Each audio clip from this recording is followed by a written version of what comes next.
असद के भागते सीरिया पर इजराइल का बड़ा हमला, 3 एयरबस पर की बमबारी, दर्जनों विमान व हेलीकॉप्टर तबाह।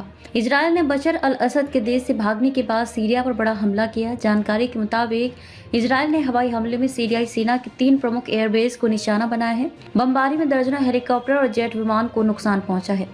रॉयटर्स ने सूत्रों के आधार पर बताया कि उत्तर पूर्व सीरिया में कमीशली हवाई अड्डा, होम्स के ग्रामीण इलाकों में शिंशर हवाई अड्डा और राजधानी दमिश्क के दक्षिण पश्चिम में अकरबा एयरबेस को निशाना बनाया गया है। इसके अलावा राजधानी दमिश्क के बाहरी इलाके में स्थित एक शोध केंद्र और सईदा जैनब क्षेत्र में इलेक्ट्रॉनिक युद्ध केंद्र पर भी हमला किया गया है। सभी सामरिक हथियारों को नष्ट कर देंगे इजराइल।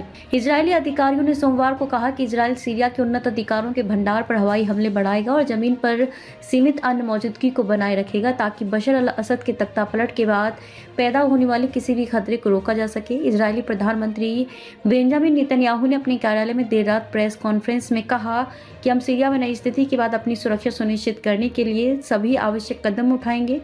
मिसाइलों को नष्ट करेगा इजराइल की सेना पूरे सीरिया में भारी रणनीतिक हथियारों को नष्ट करेगी। सतह से हवा में मार करने वाली मिसाइलें, वायु रक्षा प्रणाली, सतह से सतह पर मार करने वाली मिसाइलें, क्रूज मिसाइलें, लंबी दूरी के रॉकेट और तटीय मिसाइलों को भी तबाह किया जाएगा। हम अपने नागरिकों की सुरक्षा के प्रति चिंतित, एक वरिष्ठ इजरायली अधिकारी ने कहा कि आने वाले दिनों में हवाई हमले जारी रहेंगे। इजराइल के विदेश मंत्री गिदोन सार ने कहा कि इजराइल को सीरिया के आंतरिक मामलों में हस्तक्षेप करने में कोई दिलचस्पी नहीं है और वह केवल अपने नागरिकों की रक्षा के प्रति चिंतित है।